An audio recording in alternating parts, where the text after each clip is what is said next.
Sa bawat sulok ng ating bayan, may samahang isinilang hindi para sa pagkakahati, kundi para sa pagkakaisa mula sa pinagmulan ng aming adikain. Hanggang sa pagtindig ng bandila sa Luke chapter, bitbit namin ang pangalang may dangal at paninindigang may saysay, ang bandila ng acquaintance sa Bulacan Sorority.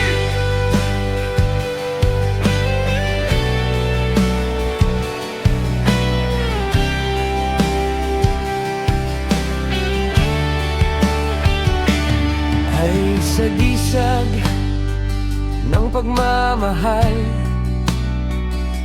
pagkakaisa at respeto sa bawat isa.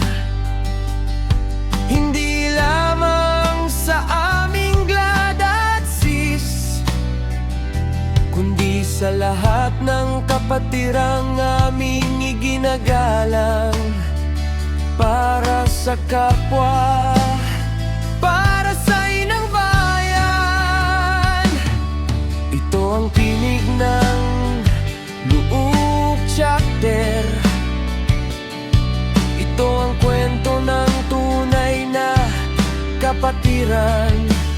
Unang talo to, sa Luke itinaas ang bandila. May paninindigan at pusong tapat sa bawat hakbang, dangalang kasama sa bawat galaw. Respeto ang wika, glad at sis magkasamang tumindig. Isang pangalan, iisang diwa. Sa pagkakaiba may paggalang, sa pagkakaisa may lakas.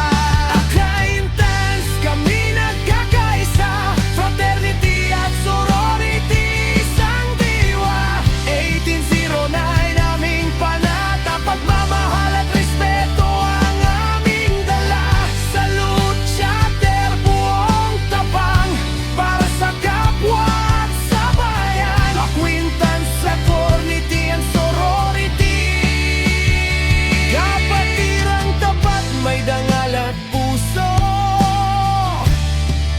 Ikalawang talo to.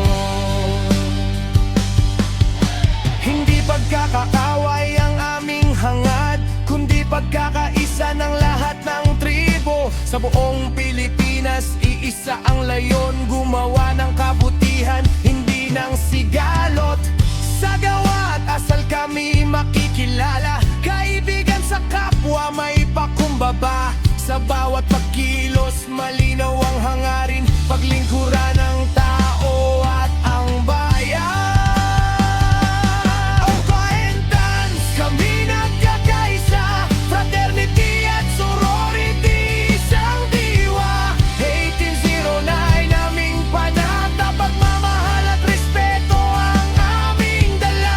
Sa Luke chapter, buong tapang para sa kapwa at sa bayan. Acquaintance, fraternity at sorority, kapatirang tapat, may dangal at puso. Hindi kami perpekto, ngunit may prinsipyo. May galang sa bawat tao. Asal ang aming ipinagmamalaki, hindi lakas kundi kabutihan.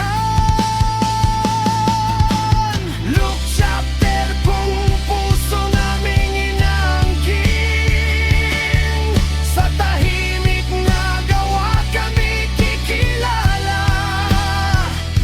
Sa pakumbaba at malasakit, doon tunay ang kapatiran. Kamay paro aming ikinabot, sa buong lupain ang aming panata. 1809, habang buhay sa puso't isipan, kailan may di mawawala. Glad at sis magkakbay sa landas ng tama at tanga. Acquaintance, clarity and sorority, Luke chapter.